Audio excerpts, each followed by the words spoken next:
ಇಲ್ಲಿ ಪ್ರಶ್ನೆ ಕೇಳಕ್ಕೆ ಅಂತ ಬಂದಿದ್ವಿ. ಅವಾಗ ಅವರು ಹೇಳಿದ್ರು ನೆಕ್ಸ್ಟ್ ವರ್ಷ ನಿಮ್ಗೆ ಗಂಡ್ ಮಗು ಆಗುತ್ತೆ ಅಂತ. ಆಕ್ಚುಲಿ ನಾವು ಮಕ್ಕಳ ಬಗ್ಗೆ ಕೇಳಕ್ಕೇನೆ ಬಂದಿದ್ದು. ಆಗ ಅವ್ರು ಗುರುಗಳೇ ಹೇಳಿದ್ದು ನೆಕ್ಸ್ಟ್ ಇಯರ್ ಇಷ್ಟೊತ್ತಿಗೆ ನಿಮ್ಗೆ ಗಂಡ್ ಮಗುನೇ ಆಗುತ್ತೆ ಅಂತ ಹೇಳಿದ್ರು. ದೇವಸ್ಥಾನಕ್ಕೆ ಬಂದ್ರೆ ನಮ್ಮ ಮಕ್ಕಳಿಗೆ ವಿದ್ಯೆ ಜೊತೆ ಸನಾತನ ಧರ್ಮ ಹೆಂಗ್ ಸ್ಥಾಪಿಸ್ಬೇಕು ಅಂತ ಗೊತ್ತಾಗುತ್ತೆ.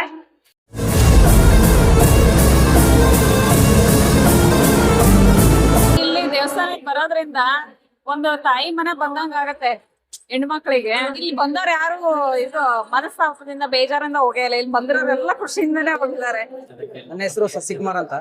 ನಾನು ಮೈಸೂರು ಜಿಲ್ಲೆ ಹೆಚ್.ಡಿ. ಕೋಟೆ ತಾಲೂಕು ಟೈಗರ್ಪುರದಿಂದ.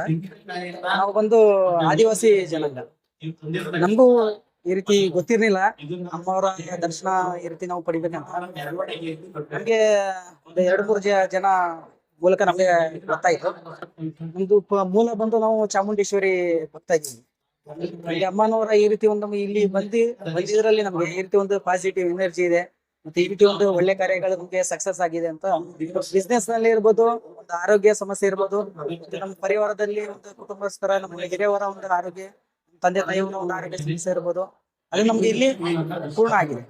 ಅಂದ್ರೆ ನಾವು ನಿರಂತರವಾಗಿ ಬರ್ತಾ ಇದೀವಿ. ನನ್ನ ಹೆಸರು ಕವನ ಅಂತ. ನಾವು ಬೆಂಗಳೂರಿಂದ ಬಂದಿದ್ದು. ಹೋದ ವರ್ಷ ಜನವರಿಯಲ್ಲಿ ಇಲ್ಲಿ ಪ್ರಶ್ನೆ ಕೇಳಕ್ಕೆ ಅಂತ ಬಂದಿದ್ವಿ. ಅವಾಗ ಅವರು ಹೇಳಿದ್ರು ನೆಕ್ಸ್ಟ್ ವರ್ಷ ನಿಮ್ಗೆ ಗಂಡ್ ಮಗು ಆಗುತ್ತೆ ಅಂತ. ಆಕ್ಚುಲಿ ನಾವು ಮಕ್ಕಳ ಬಗ್ಗೆ ಕೇಳಕ್ಕೇನೆ ಬಂದಿದ್ದು. ಆಗ ಅವ್ರು ಗುರುಗಳೇ ಹೇಳಿದ್ದು ನೆಕ್ಸ್ಟ್ ಇಯರ್ ಇಷ್ಟೊತ್ತಿಗೆ ನಿಮ್ಗೆ ಗಂಡ್ ಮಗುನೇ ಆಗುತ್ತೆ ಅಂತ ಹೇಳಿದ್ರು. ಮತ್ತೆ ನೆಕ್ಸ್ಟ್ ಅದೇ ವರ್ಷದಲ್ಲಿ ಅಕ್ಟೋಬರ್ ಅಲ್ಲಿ ನನ್ಗೆ ಗಂಡ್ ಮಗು ಆಯ್ತು. ಅದಾದ್ಮೇಲೆ ಮತ್ತೆ ಇಲ್ಲಿ ಬಂದು ಮತ್ತೆ ಹೇಳಿದ್ವಿ ಗುರುಗಳಿಗೆ. ಅದಕ್ಕೆ ಅವ್ರ ಆಶೀರ್ವಾದ ಎಲ್ಲ ಮಾಡಿ ನಾನು ನಮ್ಮ ಹಸ್ಬೆಂಡ್ ಇಬ್ರು ಜೊತೆಗೆ ಬಂದಿದ್ದು. ಈ ತರ ಜಾತ್ರೆ ಎಲ್ಲ ನಡೆಸ್ತೀವಿ, ಅದಕ್ಕೆ ನೀವು ಹೂದ್ದು ಏನಾಗುತ್ತೋ ಹೂದ್ದು ಜವಾಬ್ದಾರಿ ನೀವು ತಗೋಬೇಕು ಅಂತ ಹೇಳಿದ್ರು. ಅದಕ್ಕೆ ನಮ್ಮ ಮಗು ಹುಟ್ಟಿರೋ ಕಾರಣಕ್ಕೆ ಇವತ್ತು ಜಾತ್ರೆಯಲ್ಲಿ ಹೂದ್ದು ಏನೇನಿದೆಯೋ ಅದನ್ನೆಲ್ಲ ನಾವು ನಮ್ಮ ಹಸ್ಬೆಂಡ್ ಕಡೆಯಿಂದಾನೇ ಮಾಡಿಸಿದ್ದು. ನಮಗೆ ಎಲ್ಲರಿಗೂ ಗೊತ್ತಿದೆ ನಾವು ಹಿಂದೂಗಳು ಎಷ್ಟು ತಪ್ಪು ಮಾಡ್ತಾ ಇದೀವಿ ಅಂತ. ನಮ್ಮ ಮಕ್ಳಿಗೆ ಒಳ್ಳೆ ಸಂಸ್ಕೃತಿ, ಒಳ್ಳೆ ಆಚಾರ ವಿಚಾರ ಕಲಿಸ್ತಾ ಇಲ್ಲ. ಆದ್ರೆ ಒಂದ್ ಮಾತು ಹೇಳ್ಬೇಕಂದ್ರೆ ಈ ದೇವಸ್ಥಾನ ಬಂದ್ರೆ ನಮ್ಮ ಮಕ್ಳಿಗೆ ವಿದ್ಯೆ ಜೊತೆ ಸನಾತನ ಧರ್ಮ ಹೆಂಗ್ ಸ್ಥಾಪಿಸ್ಬೇಕು ಅಂತ ಗೊತ್ತಾಗುತ್ತೆ. ನಾವ್ ಇನ್ನೂ ತನಕ ನೋಡ ನಾ ಭೂತು ನಾ ಭವಿಷ್ಯತಿ ಅನ್ನೋ ತರ ಈಗ ನಾವ್ ಇಲ್ಲಿ ಬಂದ್ರೆ ನಾವ್ ಅದನ್ನ ಅನುಭವ ಮಾಡ್ಬೋದು. ಯಾಕಂದ್ರೆ ಗುರುಗಳು ಆ ರೀತಿ ಎಲ್ಲರಿಗೂ ತಿಳಿ ಹೇಳ್ತಾರೆ ನಾವ್ ಹೆಂಗಿರ್ಬೇಕು, ನಮ್ಮ ಮಕ್ಳನ್ನ ಹೆಂಗ್ ಇಟ್ಕೋಬೇಕು, ನಾವ್ ಏನ್ ಸಂಸ್ಕೃತಿ ಮಾಡ್ಬೇಕು, ನಮ್ಮ ಮಕ್ಳಿಗೆ ಯಾವ ರೀತಿ ಇರ್ಬೇಕು, ನಾವ್ ಮೊದ್ಲು ಹೆಣ್ಮಕ್ಳು ಹೆಂಗಿರ್ಬೇಕು ಅನ್ನೋದನ್ನ ಕಲಿಸ್ತಾರೆ.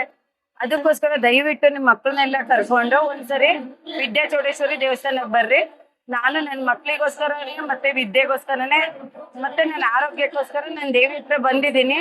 ನನಗೆ ದೇವಿ ಒಳ್ಳೆ ಫಲ ಕೊಟ್ಟಿದ್ದಾಳೆ, ನಿಮ್ಗೆ ಎಲ್ಲರಿಗೂ ಕೊಡ್ತಾಳೆ. ನಾನು ಇಲ್ಲಿ ನಮ್ಮ ಪಾಪಗೋಸ್ಕರ ಬಂದ್ವಿ, ನಮ್ಮ ಮಗನಿಗೋಸ್ಕರ. ಆಮೇಲೆ ಇಲ್ಲಿ ದೇವಸ್ಥಾನಕ್ಕೆ ಬರೋದ್ರಿಂದ ಒಂದು ತಾಯಿ ಮನೆ ಬಂದಂಗ ಆಗತ್ತೆ ಹೆಣ್ಮಕ್ಳಿಗೆ. ಇನ್ನೊಂದು ಇಲ್ಲಿ ಎಲ್ಲರಿಗೂ ಒಳ್ಳೇದೇ ಆಗಿದೆ. ಇಲ್ಲಿ ಬಂದವ್ರು ಯಾರು ಇದು ಮನಸ್ತಾಪದಿಂದ ಬೇಜಾರಿಂದ ಹೋಗಿಲ್ಲ. ಇಲ್ಲಿ ಬಂದಿರೋರೆಲ್ಲ ಖುಷಿಯಿಂದನೇ ಹೋಗಿದ್ದಾರೆ.